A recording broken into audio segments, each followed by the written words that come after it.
Lakh lakh pound save করতে পারবেন এই ইউকে প্রপার্টি মার্কেটে। সেফ একটা ডেভেলপমেন্ট হোক, আপনি লিমিটেডে বাড়ি কিনবেন না পার্সোনালি বাড়ি কিনবেন, লেট 2020-র পর থেকে ইন্টারেস্ট এক্সপেন্সকে আপনার ফুললি ক্লেম করা যাচ্ছে না অ্যাজ এ বিজনেস এক্সপেন্স।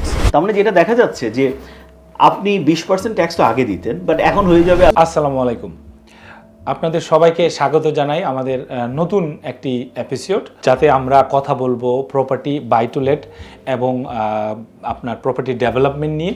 আমরা খুবই ভাগ্যবান, আমরা এবং খুশি অনেক।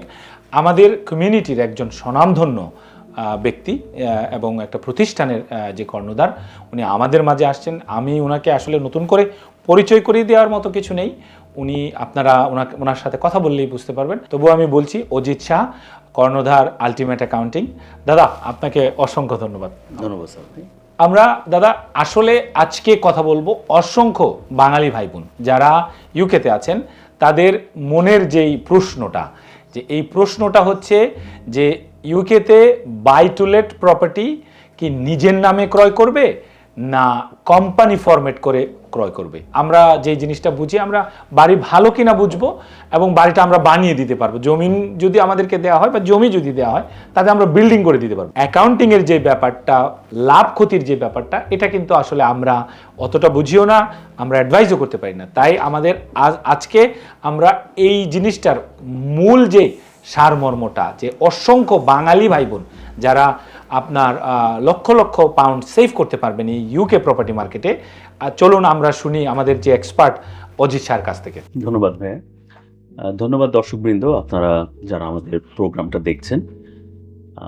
আশা করছি আপনারা এই প্রোগ্রামের মাধ্যমে নতুন কিছু শিখতে পারবেন কিংবা জানতে পারবেন, যেটা আপনাদের ইনভেস্টমেন্টে, specially investment in land, buildings কিংবা প্রপার্টি, সেখানে অনেকটাই হেল্পফুল হবে। আর আমি ধন্যবাদ জানাই সিডিসিকেও, যে তারা এত সুন্দর একটা আয়োজন করেছে এবং তাদের এই আয়োজনের মাধ্যমে কিন্তু আসলে আমাদের কমিউনিটি থেকে আরও ওয়াইডার কমিউনিটি সবাই কিন্তু উপকৃত হচ্ছে। আসলে দেখেন, knowledge is a power. Already বলেছেন ভাই যে ওনারা expert in their architecture, engineering, building development. আবার আমরা হয়তো এক্সপার্ট ইন অ্যাকাউন্টেন্সি, ট্যাক্সেশনস। সো যে কোনো একটা বিজনেসের জন্য সিনার্জি বলেন কিংবা একজন আরেকজনের উপরে ট্রাস্ট করার যে ব্যাপারটা থাকে, সেটা খুব ইম্পর্টেন্ট। একজন future client, future landlord, future investor, ওনার যখন আইডল মানি পড়ে থাকে কিংবা ওয়ার্কিং মানি পড়ে থাকে, তারা সবসময় চেষ্টা করে why not I do something যেটা আমাকে প্যাসিভ ইনকামের একটা ব্যবস্থা করে। তো দেখা গেল আমাদের প্রথম বাড়িটা সবার হলো, এখন আপনার কিছু সেভিংস হয়েছে। It could be anything, it could be 20,000 pound, 25,000 কিংবা million pound, maybe 100 million. What ever is the case, সবাই কিন্তু চায় যে ওর এই টাকাটা সেফ হ্যান্ডে যাক, সেফ একটা ডেভেলপমেন্ট হোক এবং উইদিন দ্য ল হোক। বিকজ আপনি হয়তো দেখা গেল একটু এদিক সেদিক করে ছোট কিছু করতে পারেন, কিন্তু বড় কিছুর জন্য obviously you have to be fully compliant. 100% fully compliant from the perspective of council, regulations, প্রত্যেকটা দিকে, চেঞ্জ অফ ইউজ। আবার আমাদের দিকে আপনাকে ট্যাক্স কমপ্লায়েন্ট হতে হবে, আপনাকে স্ট্যাম্প ডিউটি ঠিক মতো দিতে হবে, আপনি লিমিটেডে বাড়ি কিনবেন না পার্সোনালি বাড়ি কিনবেন, এই সমস্ত কিছুই কিন্তু আপনার একটা থিঙ্ক প্রসেস দরকার এবং একটা ক্লিয়ার, একটা ক্ল্যারিটি দরকার। ধন্যবাদ দাদা। এখানে দেখুন, আমাদের যে দর্শকগুলো আছে, আমরা সবসময় মনে করি যে আসলে ট্যাক্স এমন একটা ব্যাপার, এটাতে যদি আমরা প্রথম থেকে প্ল্যান না করি, যদি আমি আমাদের মতো করে বলার চেষ্টা করি যে আপনি যদি একটা বিল্ডিং বানাবেন, এই বিল্ডিংয়ে যদি আপনি ফাউন্ডেশনটা যদি আপনি 3 তালার দেন, তাহলে কিন্তু আপনি 5 তালা বানাতে পারবেন না, তখন আপনাকে ভেঙে বানাতে হবে। তো এক্স্যাক্টলি সেম জিনিসটা হচ্ছে যে ইউকেতে প্রপার্টি জার্নিটা যখন বাই টু লেট আপনার মার্কেটের হবে, আমাদের কিন্তু অনেক ক্লায়েন্ট, অনেক মানুষ, অনেক ভাই বোন আছেন যারা 20টা 50টা 200 বাড়ি আছে, এমনও আমাদের কিন্তু ক্লায়েন্ট আছে। তো দাদা, যারা নতুন, যারা এই প্রপার্টি মার্কেটে আসতে চাচ্ছে, তাদের ক্ষেত্রে আপনার owning property on personal name আর লিমিটেড কোম্পানি, আপনি বা আপনার এক্সপার্ট অপিনিয়নটা কি? Thank you. তার আগে একটা বিষয় বলে নিই যে আসলে মোস্ট অফ দ্য টাইম আমরা যেটা করি, তাড়াহুড়ো করে একটা ডিসিশন আমরা নিয়ে নিই, একটা বাড়ি কিনে ফেলি। এরপরে কিন্তু যখন প্রবলেমটা আসে, তখন আমরা প্রবলেমটা নিয়ে অ্যাকাউন্টেন্ট বা ট্যাক্স অ্যাডভাইজারের সাথে কথা বলি। কিন্তু আমাদের প্রথম অ্যাডভাইস হলো যে আপনারা কোনো একটা ডিসিশন নেওয়ার আগে একজন ট্যাক্স এক্সপার্টের সাথে কথা বলবেন, এবং এতে আপনাদের ফিউচার অনেক প্রবলেম কিন্তু সলভ হয়ে যেতে পারে।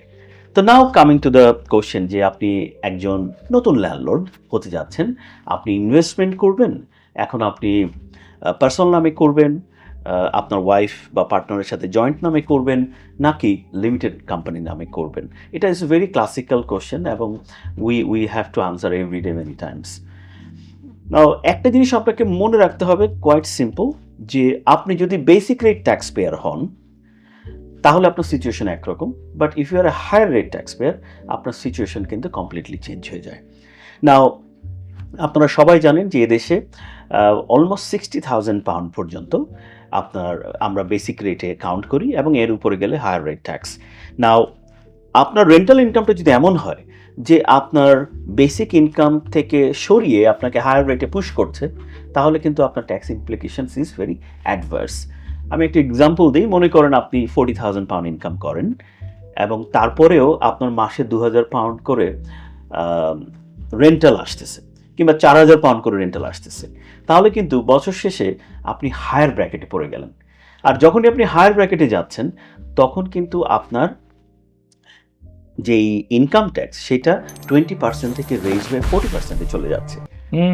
এটা তো একটা বিষয় গেল। আর সেকেন্ড যেই very very bad news, financial act section 24, যেটা লেট 2020 পর থেকে ইন্টারেস্ট এক্সপেন্সকে কিন্তু আপনার ফুললি ক্লেম করা যাচ্ছে না অ্যাজ এ বিজনেস এক্সপেন্স। একটু যদি আমি উদাহরণ দিয়ে বলি, যে আপনি মনে করেন ইউ আর মেকিং কেকস, তো আপনি যদি সেই কেক বানানোর জন্য সুগার, ফ্লাওয়ার এগুলো কেনেন, this are materials, right, to run that business, এবং you can claim those as your business expense. Like on building, আপনি একটা বিল্ডিং বানাচ্ছেন, now you are buying your materials, goods, জমি, you can claim them as your business expense. কিন্তু এক্ষেত্রে যেটা হচ্ছে, আপনি ব্যাংক থেকে টাকা নিয়ে, মর্গেজ নিয়ে পার্সোনাল নামে একটা বাই টু লেট কিনছেন, কিন্তু সেই যে ইন্টারেস্টটা পে করছেন সেটাকে বলা হচ্ছে it's not allowed to claim as expense. তার মানে কি হয়ে যাচ্ছে, আপনি £2,000 রেন্ট ঠিকই পাচ্ছেন, কিন্তু আপনি যে ইন্টারেস্ট অনলি পে করছেন £1,400, সেইটা কিন্তু আপনি এক্সপেন্স হিসেবে বাদ দিতে পারছেন না। তো এখন দাদা, যে কোম্পানির ক্ষেত্রে কি পারবে?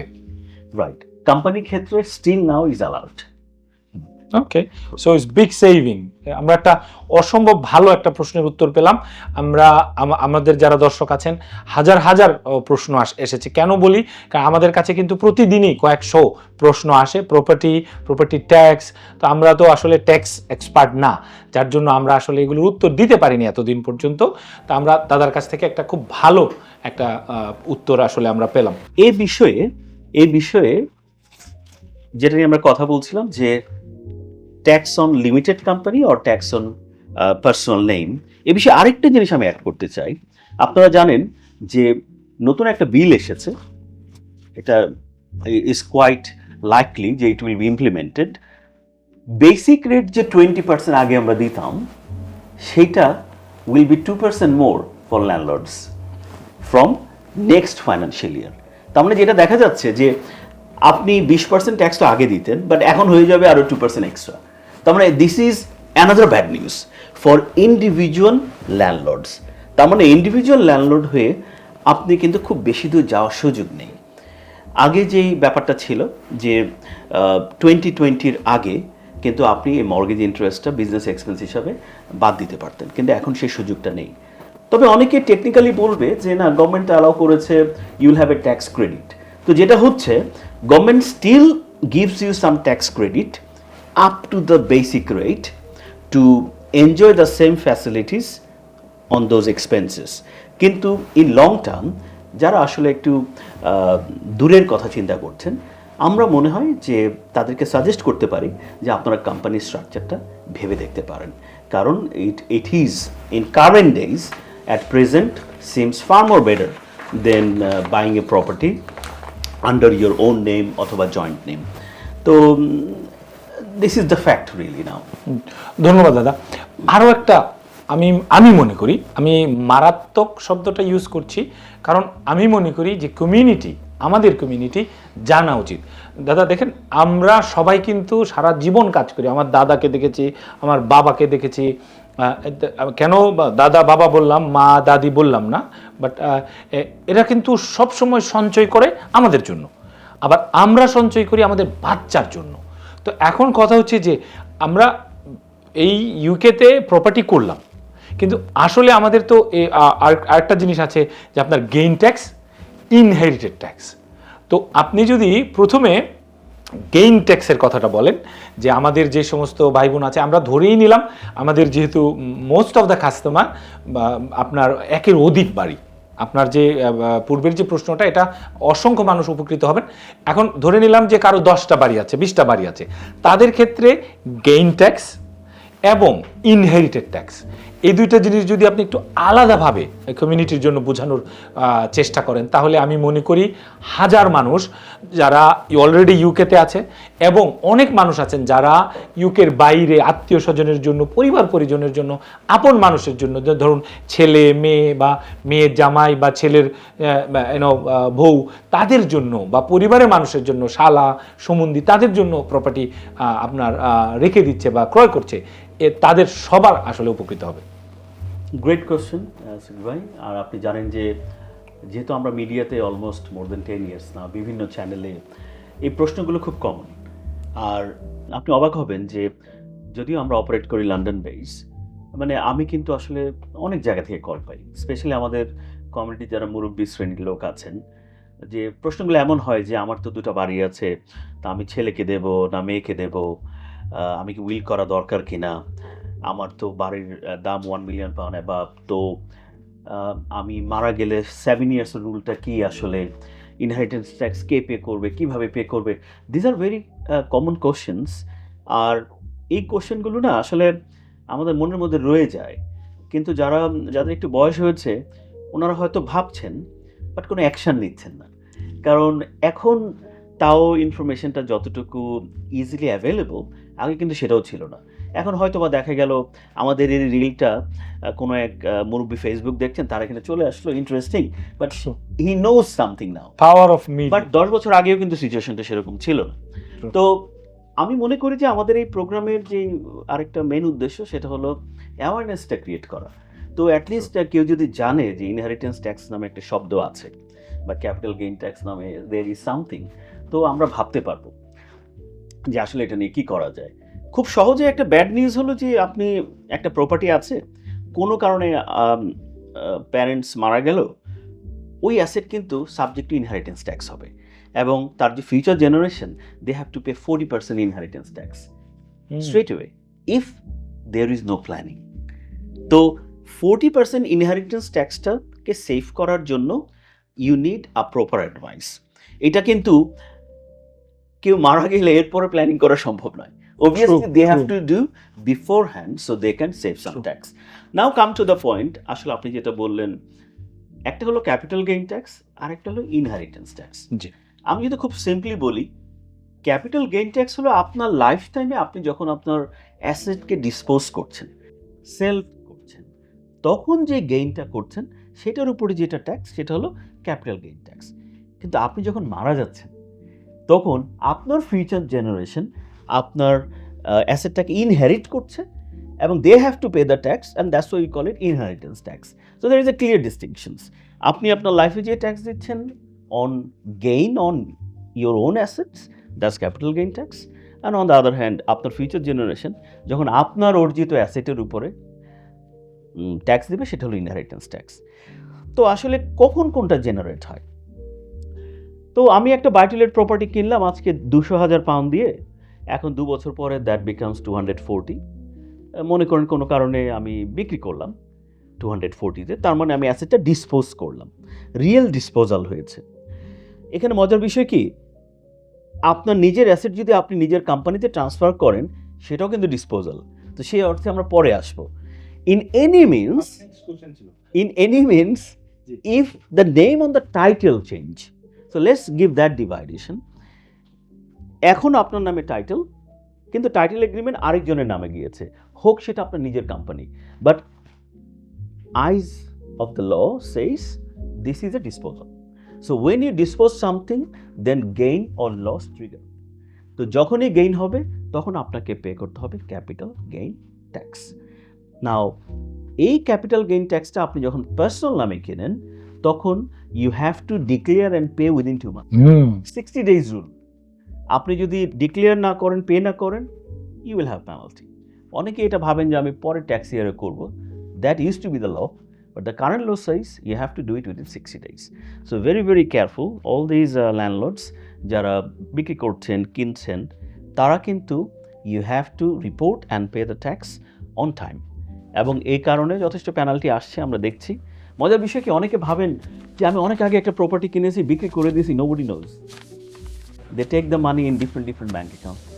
They take the money, maybe cash, and they think nobody knows. আসলে দ্যাট এরা হ্যাজ গন। আপনারা জানেন since January 2025 all these transactions your landlord must report to HMRC.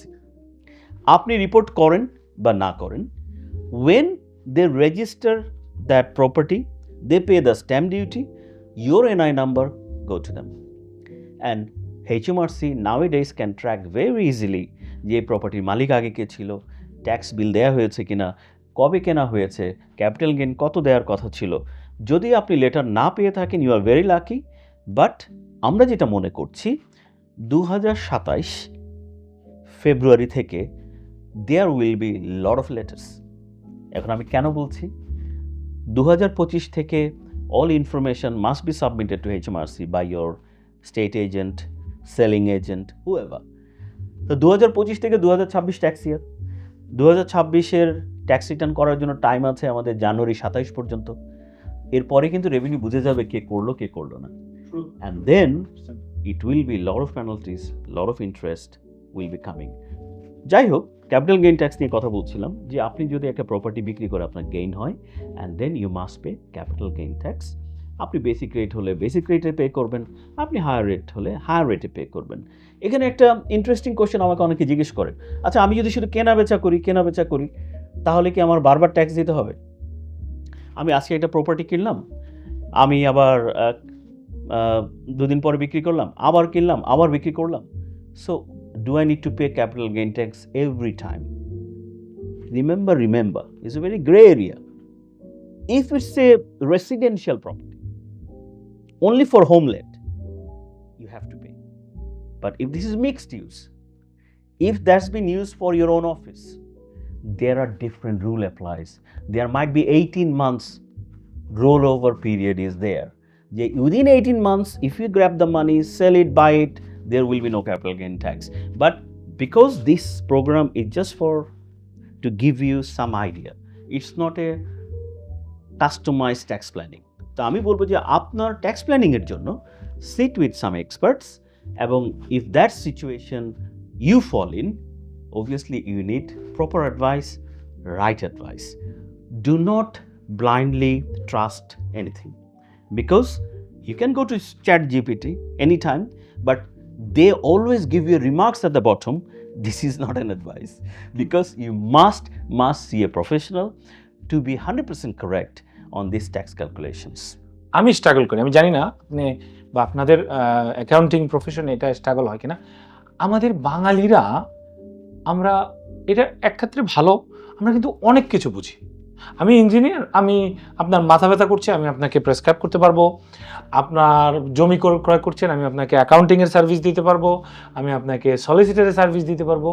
তো এই জিনিসটা আর মোস্ট অফ দ্য টাইম এটা কিন্তু আপন মানুষ দ্বারা হয়। ধরুন আমার ভাই আমাকে এই অ্যাডভাইসটা দিচ্ছে, বন্ধু দিচ্ছে বা কলিগ দিচ্ছে, but most of the time এটা রং হয়ে যায় unfortunately.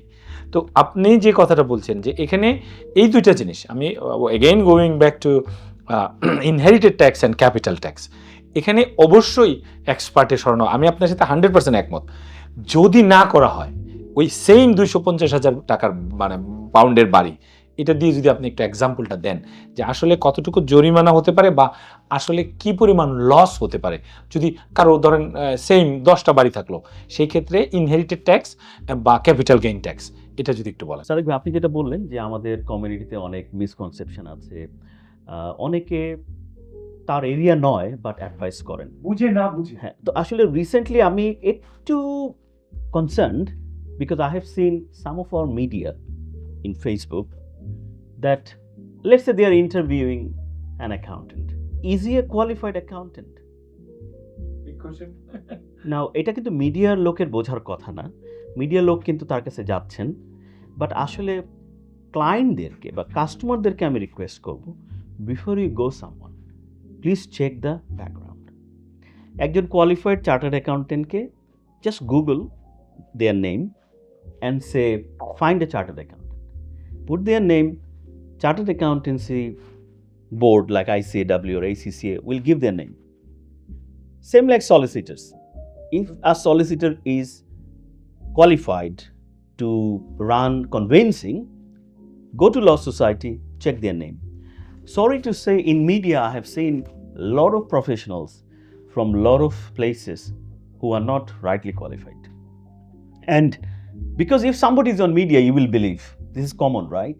So media also have some responsibility, and I'll kindly, humbly request them that before you put some videos, some advice on website, please check their background, because not everybody can advise on everything. Inheritance ট্যাক্সের যে ব্যাপারটা বলা হচ্ছিল বা portfolio ল্যান্ডলর্ডের যে কথাটা আপনি বললেন, যে দেখেন পোর্টফোলিও ল্যান্ডলর্ডকে আমরা ধরে নিতে পারি যাদের 2টা 3টা 4টা 5টা বাড়ি আছে, they should operate within a limited company, and I think that's the best way anyway.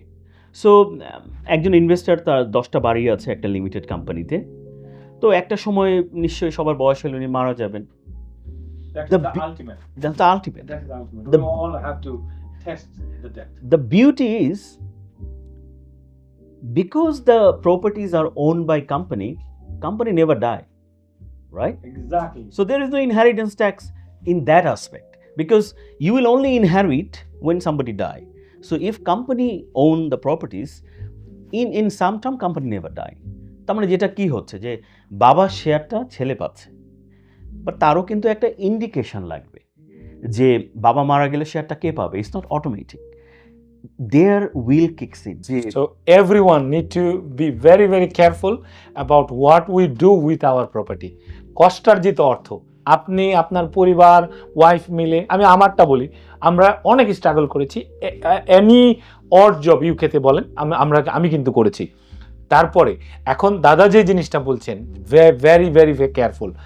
আপনি যদি সব কিছু ঠিক রাখলেন, বাই টু লেট আপনার নিজের নামে একটা থাকলো বা মেইন রেসিডেন্স, বাই টু লেটগুলো কোম্পানির নামে থাকলো, তারপরেও মৃত্যুর পরে ইনশাল্লাহ একদিন সবাইকেই মরতে হবে, হ্যাঁ, মৃত্যুর পরেও যাতে ভালোবাসার মানুষগুলো, ছেলে মেয়ে, যাতে কোর্টে দৌড়াতে না হয়, ঝামেলা যাতে না হয়, তার জন্য অবশ্যই এই প্রশ্নটা শুনুন দাদা প্লিজ। অবভিয়াসলি আমি সবাইকে রিকোয়েস্ট করব যে you need a will, will is must.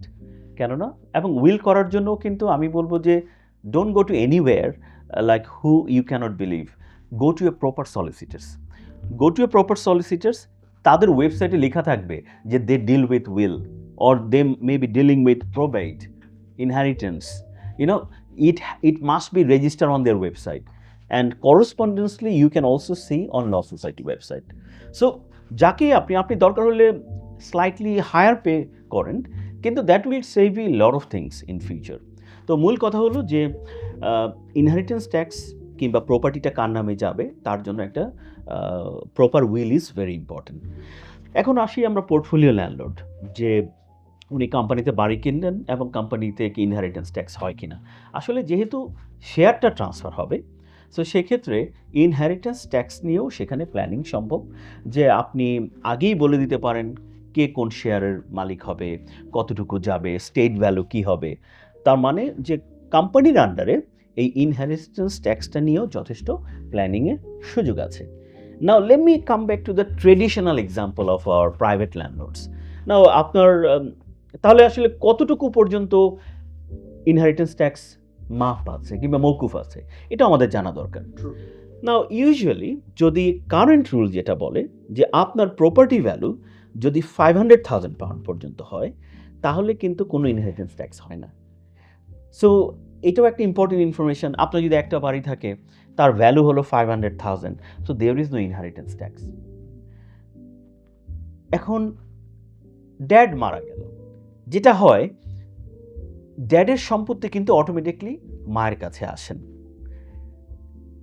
Now dad তার 500,000-এর যে লিমিট দ্যাট অ্যাড টু মাম নাও, তার মানে মাম অ্যান্ড ড্যাড মিলে কিন্তু এখন 1 মিলিয়ন পাউন্ড পর্যন্ত লিমিট। তার মানে হলো যে আপনাদের ফ্যামিলি অ্যাসেট যদি আপ টু 1 মিলিয়ন পাউন্ড হয় তাহলে কিন্তু there is no inheritance tax. So যাদের একটা বাড়ি আছে বা দুটা বাড়ি আছে এবং উইদিন 1 মিলিয়ন পাউন্ড রেঞ্জ, তারা মোটামুটি নিশ্চিন্ত থাকতে পারেন যে আপনার ফিউচার জেনারেশন কিন্তু ইনহেরিটেন্স ট্যাক্স হবে না। তবে will is must. Inheritance tax বা ক্যাপিটাল গেইন ট্যাক্স অবভিয়াসলি আমরা যখন নিজেদের প্রপার্টি বিক্রি করি তখন সেটা হচ্ছে ক্যাপিটাল গেইন ট্যাক্সের আওতার মধ্যে। আর যখন কেউ মারা যাচ্ছে এবং তার ফিউচার জেনারেশন আপনার সেই স্টেটের উপরে ট্যাক্স পে করে, সেটা হলো ইনহেরিটেন্স ট্যাক্স। নাও প্রশ্ন হতে পারে যে আমি ইনহেরিটেন্স ট্যাক্স কত পার্সেন্ট দেব? যেমন এখনকার কারেন্ট সময়ে বেসিক রেটে 18% আর হায়ার রেটে 24%। এটা কিন্তু অন দ্য গেইন। তো এখানে একটা ছোট্ট বিষয় আমি বলে নিই যে আপনি মনে করেন একটা বাড়ি কিনলেন, সেই বাড়িতে কিচেন এক্সটেনশন করেছেন, বিভিন্ন রেনোভেশন করেছেন, সেই খরচগুলো কিন্তু বিক্রির সময় গেইন থেকে বাদ দেওয়া যায়। ওকে, তার মানে এই পয়েন্ট আপনাকে মাথায় রাখতে হবে। অনেকেই আমরা দেখি যে রিসিট হারিয়ে ফেলেছে, যে দাদা আমি তো বাড়ি কিনেছিলাম, বয়লার চেঞ্জ করেছি, এই সেই লেবার কস্ট করেছি, কোনো রিসিট নেই। তারপরেও আমি বলবো যে আপনি আপনার অ্যাকাউন্টেন্টকে বলবেন যে রিজনেবল একটা এস্টিমেট যে এই খরচগুলো হয়েছিল। আর আপনার কাছে যদি পুরনো পিকচার থাকে এবং নতুন পিকচার থাকে, সেই পিকচারগুলো অ্যাজ এ এভিডেন্স রেখে, ব্যাংক থেকে যদি পয়সা গিয়ে থাকে সেই এভিডেন্সগুলো একসাথে রেখে you can still reduce the gain. আর আপনার গেইন যত রিডিউস হবে ক্যাপিটাল গেইন তত কমে যাবে। ক্যাপিটাল গেইন কমে যাবে মানে ক্যাপিটাল গেইন ট্যাক্স কমে যাবে। আর মজার বিষয় হলো যদি এটা দুজনের নামে হয় তাহলে আরও ভালো, কেননা আপনাদের দুজনের পার্সোনাল অ্যালাউন্সটাই কিন্তু ট্যাক্স রেটকে কমিয়ে নিয়ে আসবে। সো এই জন্য প্রায় আমরা বলি যে আপনি যদি কোনো বাই টু লেট কেনেন, এটা বেটার হলো হাজব্যান্ড ওয়াইফের দুজনের নামে কেনা। তাহলে ট্যাক্স বেনিফিট থেকে শুরু করে বিভিন্ন ফিউচারের যে সমস্যাগুলো থাকে সেগুলো কিন্তু কমে যায়। যেমন উইল যদি আপনি নাও করেন, যদি দুজনের নামে কেনা থাকে, আপনার পার্টনার কিন্তু অটোমেটিক মালিক হয়ে যাবে। তো আপনি বাড়ি কেনার পরে যদি রেনোভেশনে কোনো কাজ করেন, অবশ্যই সেই রিসিটগুলো রাখবেন, প্রপার একটা হিসাব রাখবেন, যাতে আপনার গেইনের এগেনস্টে এই খরচগুলোকে ক্লেম করা যায়। তখন আপনার গেইন কমে যাবে এবং গেইন কমে গেলে ট্যাক্সও কমে যাবে। আরও একটা বিষয়, আপনাকে প্রপার্টি যদি জয়েন্ট নামে কেনেন তাহলে ট্যাক্সের আরও বেনিফিট কিন্তু আপনার কাছে আসতে পারে। এখন রেলিভেন্ট আরেকটা প্রশ্ন হতে পারে যে আমি একটা বাড়িতে কিছুদিন ছিলাম, তারপরে আরেকটা বাড়িতে গিয়েছি এবং সেই প্রথম বাড়িটা আমি ভাড়ায় দিয়েছি, সেই বাড়িটা পরে সেল করেছি। সো ভেরি ট্র্যাডিশনাল, আমরা প্রথমে একটা ছোট বাড়ি কিনি, যখন একটু ওয়েল অফ হই তখন আমরা আরেকটু বড় বাড়িতে যাই আর ছোট বাড়িটাকে আমরা লেট টু বাইয়ে কনভার্ট করি, তার মানে ওইটাকে বাই টু লেটে কনভার্ট করি এবং সেখান থেকে রেন্টাল ইনকাম আসতে থাকে। সেই বাড়িটা আপনি আবার 4 বছর পরে বিক্রি করলেন, এখন ট্যাক্সের কি সিচুয়েশনটা হবে? তো গুড নিউজ হলো আপনি যদি কোনো বাসায় থাকেন তাহলে ক্যাপিটাল গেইন ট্যাক্সটাও প্রপোর্শনেটলি কমে যাবে। তার মানে একটা বাড়ি আপনি 100 মান্থস পরে বিক্রি করছেন, ফর এক্সাম্পল 100 মান্থস পরে আপনি বাড়িটা বিক্রি করছেন, বাট সেখানে 50 মান্থস আপনি বসবাস করেছেন। তাহলে ক্যাপিটাল গেইনের যে বিষয়টা, ক্যাপিটাল গেইনটাও 50% কমে যাবে। তো ক্যাপিটাল গেইনটা যদি 50% কমে যায়, ট্যাক্সটাও 50% কমে যাবে। তো এটাও আপনারা মাথায় রাখবেন, যে বাসায় আপনারা ছিলেন কখনো সেখানে কিন্তু আপনারা রিলিফ পেতে পারেন। সো বিক্রি করলেই অনেক টাকা ট্যাক্স দিতে হবে, that's wrong. You have to see an accountant or tax adviser to calculate the tax. অনেকেই না আমরা ট্যাক্সের ভয়ে যাই না বা রিপোর্ট করি না, কিন্তু দেখা গেল লকে ইউজ করি আমরা কিন্তু ট্যাক্সকে অনেক কমিয়ে নিয়ে আসতে পারতাম বা অ্যাপ্রোপ্রিয়েট রিলিফগুলো ব্যবহার করে ট্যাক্সের পরিমাণকে যথেষ্ট মিনিমাইজ করতে পারতাম, যেখানে হয়তো ট্যাক্স তেমন কিছুই না, বাট আপনি হাইড করার কারণে আপনাকে প্রচুর পেনাল্টি দিতে হচ্ছে। তো এইটা আসলে কমিউনিটির সবাইকে মনে রাখতে হবে যে প্লিজ সেই এরাটা এখন আর নেই। আপনি আজকে হোক কালকে হোক HMRC will come to you, এবং আপনার রেসপন্সিবিলিটির মধ্যে পড়ে ট্যাক্স রিটার্নটা অন টাইম করার জন্য। ধন্যবাদ দাদা। আসলে আমাদের যে এই প্রচেষ্টা সিডিসি পরিবারের পক্ষ থেকে কমিউনিটির মানুষের জন্য, সমস্ত বাঙালি ভাই বোনদের জন্য, নট অনলি ইউকেতে, আপনি বা আপনারা যারা ওই পুরো ইউরোপ থেকে, মিডল ইস্ট থেকে, ইদানিং আমরা গত 1 বছর ধরে মিডল ইস্ট থেকে অনেক রেসপন্স পাচ্ছি। অনেকেই আমাকে সরাসরি প্রশ্ন করেছেন, আমাদের টিমকে প্রশ্ন করেছেন অ্যাকাউন্টেন্ট রিলেটেড। আজ আশা করি এই অজিত শাহ দাদা যে আমাদের কাছে এসেছেন আজকে, ভবিষ্যতে আরও আসবেন, আপনাদের আরও যত প্রশ্ন থাকে আপনারা কিন্তু আমাদেরকে করতে পারেন। আমরা আপনাদের জন্য এই এই আপনার ফিল্ডে যারা এক্সপার্ট, যেরকম অ্যাকাউন্টিংয়ের জন্য দাদা আজকে এসেছেন এবং আরও আগামীতেও আসবেন, এবং যারা ল এক্সপার্ট এবং প্রপার্টি ডেভেলপমেন্ট এবং আপনার ডিজাইন কনস্ট্রাকশন রিলেটেড যেই পরিধিতে আমরা সিডিসি কাজ করি, এই সমস্ত পরিধির যারা রিলেটেড মানুষ আছেন, যাদের মাধ্যমে আজকে যেরকম আমরা অনেকগুলো ভালো অ্যাডভাইস আমরা গ্রহণ করলাম, সেরকমভাবে আপনাদের জন্য, কমিউনিটির মানুষের জন্য আপনারা আমাদেরকে এই অবস্থানে নিয়ে এসেছেন, এবং আপনাদেরকে সাহায্য করা, সার্ভ করাই হচ্ছে আমাদের মূল যে টার্গেট। সবচেয়ে বড় কথা হচ্ছে যে আমাদের মেইন যে টার্গেটটা হচ্ছে অ্যাওয়ারনেস সৃষ্টি করা। আমি দাদা, আমরা কেউই চাই না একটা বাঙালি মানুষ, একটা বাংলাদেশি তারা কোনো কারণে অপ্রয়োজনীয় কোনো খরচ করুক। হতে পারে এটা এমনিতেই খরচ, হতে পারে এটা ট্যাক্সের জন্য, বাট আমরা আবার চাই না কেউ কোনো সুযোগকে কাজে লাগাক, ইলিগেলি কোনো কিছু করুক। আমরা শুধু অ্যাডভাইস দিয়ে যাচ্ছি। যেমন দাদা এসেছেন আজকে, আমি অনেক কিছু উপকৃত হয়েছি, এবং আমি আশা করি আপনারা যারা আমাদের এই ভিডিওগুলো নিয়মিত দেখেন, এগুলো লাইক শেয়ার দিয়ে আমাদেরকে উৎসাহিত করেন, আপনারা উপকৃত হয়েছেন। দাদা, আপনাকে অসংখ্য ধন্যবাদ আজকে আমাদের কাছে আসার জন্য। থ্যাংক ইউ ভাই আপনাকে এবং সিডিসির সবাইকে আমার আন্তরিক শুভেচ্ছা, এবং আপনারা কমিউনিটির জন্য কাজ করে যাচ্ছেন, এবং আই রিয়েলি প্রাউড যে আমাদের কমিউনিটির মধ্যে আপনাদের মতো একজন স্বনামধন্য প্রতিষ্ঠান আছে। I am really proud of you. Thank you. Thank you.